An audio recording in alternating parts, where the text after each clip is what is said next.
bodies and dedication to the well-being of those we serve. Kenya, according to the National Water Master Plan 2030, in 2010, the available annual water per capita was estimated at only 568 meters cubed. 586.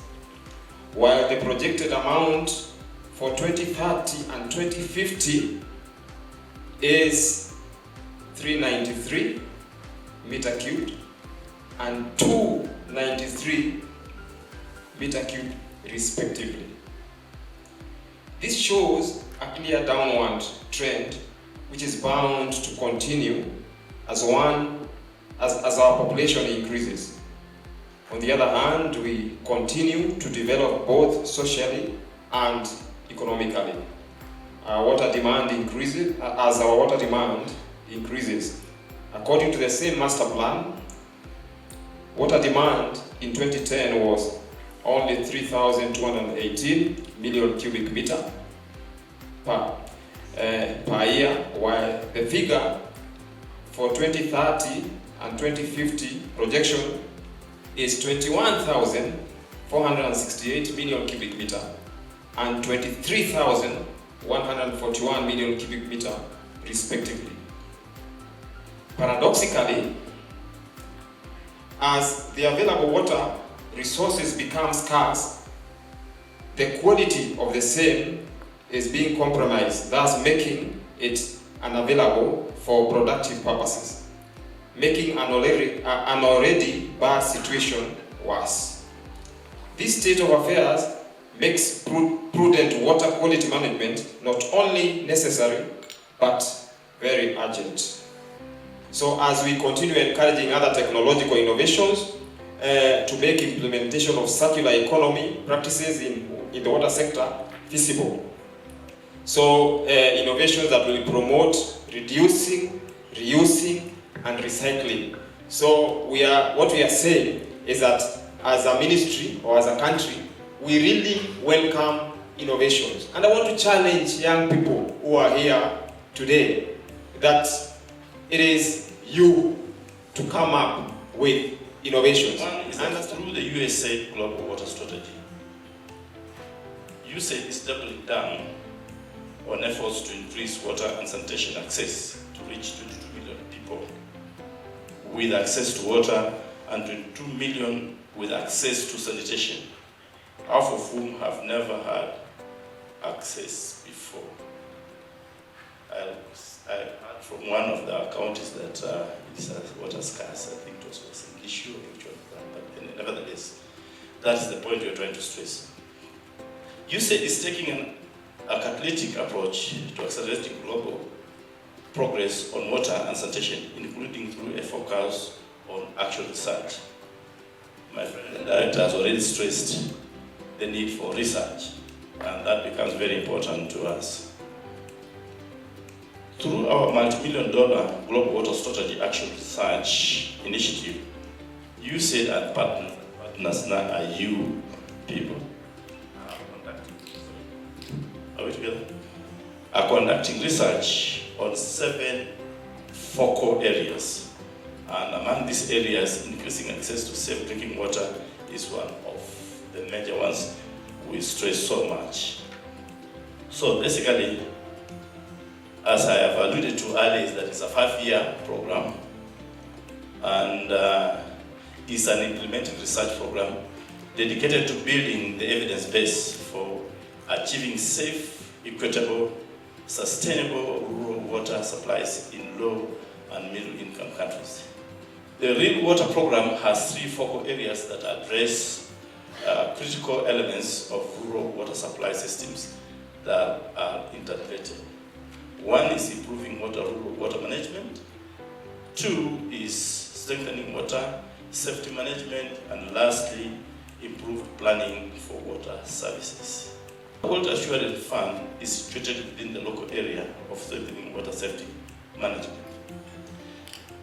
That being the case, ladies and gentlemen, it is important for us to stress the fact that good quality water is very key, it's very important, and to reduce, in terms of health, a number of diseases which are waterborne and all that.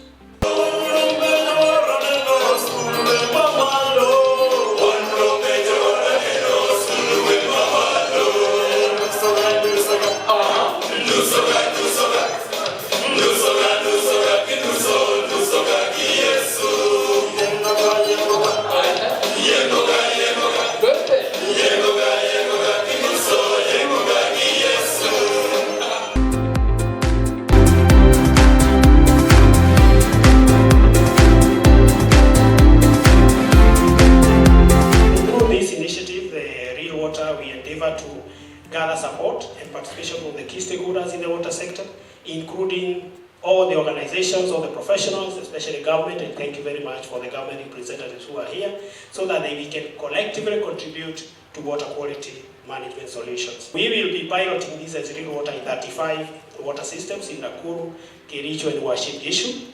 And I believe the findings will provide evidence on good practice. I don't like the best practice term. Good practice for water quality management resource-constrained areas. As a choir, we are focusing on water safety, and that's where the Water Quality Assurance Fund comes in. So Acquire's research has shown that 70% of Africa's rural areas lie within 2 hours of an urban center. As you can see, this is a map that was done for Ghana by our Sun Plan app. And based on this evidence, we see that centralized testing allows for pulling certain costs together. So one of the bottlenecks we've seen with rural water supply is the location, logistics.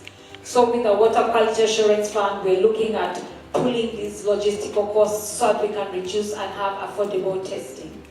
Then lastly, we see that equipment is easier to manage and capacity building when we are working with laboratories that already have existing capacity versus us constructing laboratories in decentralized areas. So the rationale why the Water Quality Assurance Fund, as I've already spoken about, like centralizing water quality testing at a professional laboratory is the most cost-effective and economical method versus on-site testing where applicable. As I can say, okay, one size does not fit all, so that's why I emphasize where applicable.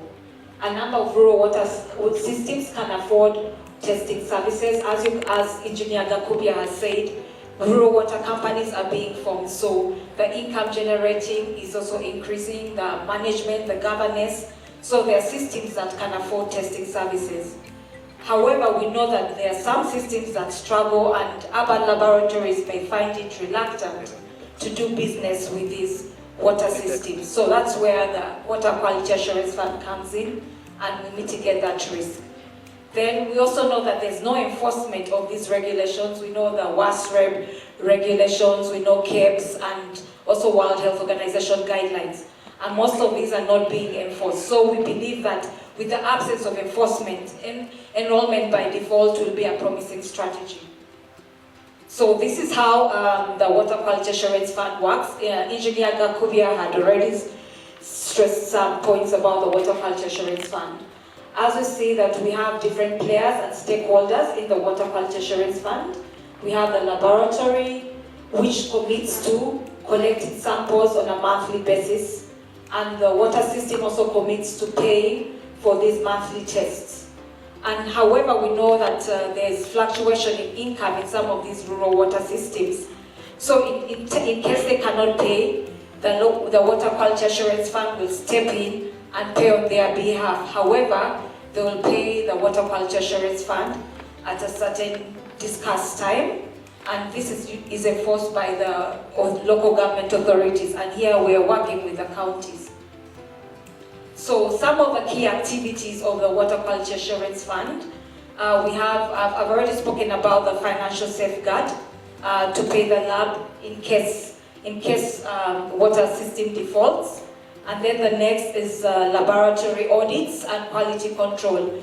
We are not going to just leave the laboratory to give the results, but however, on a regular basis, we'll also be doing controls of the laboratory audits for accountability and also oversight. We want all parties to trust the arrangement, because this evidence we are building is for policymakers, and so we need reliable results too. And then we also have technical assistance around treatment at the request of water operators. That's in terms of chlorination. We offer technical assistance. And then we'll also be having monthly water meetings where we'll debrief the water operators about the results. And this will be done in conjunction with the lab, the Real Water Quality Assurance Fund team, and also county officials. And lastly, we're also going to have active community engagement via local radios, encouraging water systems to communicate the results to the public. So just to go back, how did the Water Quality Assurance Fund start? Through the support of the Conrad Hilton Foundation, Acquire has been testing this model in one district in Ghana.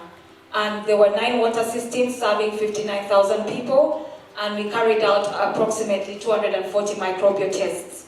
And based on the water quality information, that the results, it triggered a series of changes, including chlorination requests and tariff price increases. So that's the willingness to pay based on the evidence that was given. Then in terms of the impact, this is a picture of one of the water operators in Ghana. He said, due to water quality testing results we shared with them, we gained a new contract with a nursing training college. So this is something that we also want to see triggered in Kenya. We want to see triggered in Kenya, where based on sharing the results with the community, there's an increase to willingness to pay, and also there's a trust with the suppliers.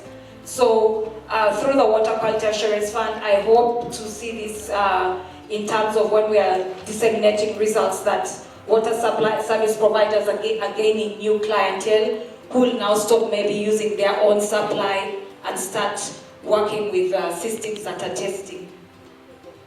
Then, as I say, the assurance fund is a drawdown fund, but it's slightly more cost effective than other methods to subsidize testing. So as you can see, only the lab paid only 11% of the time in Ghana. That's when the lab paid on behalf of the systems, and only 33% of these payments were reimbursed the Water Quality Assurance Fund. So through the success of the pilot in 2010, it led to the scale-up, and with the support from USAID, Hilton Foundation, and the Hemsley Charitable Trust, we will evaluate this fund performance at larger scales. And as I'd already said, I don't know, some of you are aware that we're not only working in Kenya, but we're working in Uganda, Tanzania, and also Ghana. So we're looking at evaluating this approach in 120 systems in these 3 countries. And we've already signed agreements with Ghana Water in Ghana, and now in Kenya, as you already saw, we have now all the agreements in the 3 counties that we are working with, and there are ongoing negotiations in Uganda and Tanzania. So as in summary, we have 3 counties, 3 accredited labs, that's Kiwasco, Eldowas, and Nawasco, and we have 3 testing agreements. So this is the structure of the agreements. I'll start with Nakuru County, the host county. So we have the laboratory we are using is Nawasco, the service authority is the county water department, and the water system is we're working with 18 water systems out of the 40 schemes of Nawasco, and it's one single agreement with Acquire. So the next county is Uasin Gishu County. We have the lab we're using is Eldowas. The service authority is also the county water department, and we have one agreement with Acquire. However, we have one community managed system in Uasin Gishu that's done by me, Kenya, and we have a sub-agreement between the county and the community water system.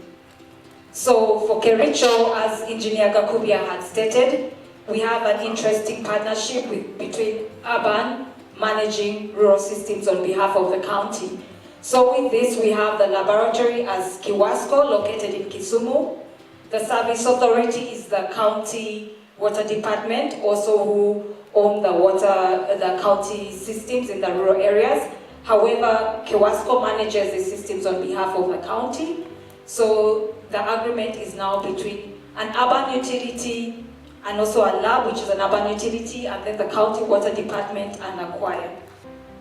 So for further information, you can follow us on Twitter or X, as it's now called, USAID Water at Acquire. You can also follow us on LinkedIn, and we also have a podcast, and there's a website, Global Waters, where we will be disseminating our information. And in addition to that, we've developed a dashboard which we'll be sharing with all the counties, and that's where we're going to put the results, the payments, the invoices, everything. So all this data is going to be transparent because we want to gain evidence, and all of you are part as stakeholders in water quality, not just the lab, not the county, but also the consumers. So we'll have this dashboard available to the different stakeholders when we start generating this evidence. Yeah. And then lastly, just in summary, how we came to Kenya. Between 2022 and 2023, we had scooping activities. We moved to different counties. And thank you, Kericho, Nakuru, and Uasin Gishu for being very proactive and taking up this opportunity to be the first 3 counties to work with the Water Quality Assurance Fund. So in 2023, we finalized the site selection, got the research permits from NACOSTI, the ethical permits from AMREF, and signed agreements. As you saw, we just signed the last one here. And then between 2023 and 2025, we'll be undertaking the data collection activities. We've just finished the baseline data collection in all the 3 counties, and we're going to start the implementation, as it's an implementation research. And in 2026, we'll review the findings, and if positive, we'll scale up to the rest of Kenya. So that's the Assurance Fund in a nutshell. And thank you very much, and follow us, and feel free to be in touch if you want more detailed information.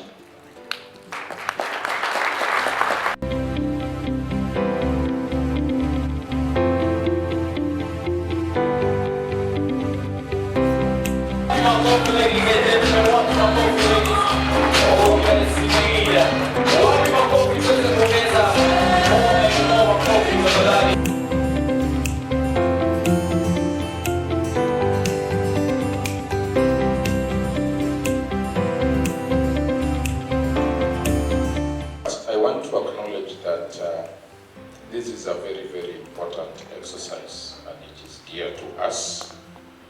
If you look at SDG number 6, which has been alluded to here, indicator 6.3, we are talking about the issues of water quality. So this is very, very important, and I thank the partners, USAID, Acquire Institute, for this noble initiative, because at the international level we are talking about safe water and safely managed sanitation.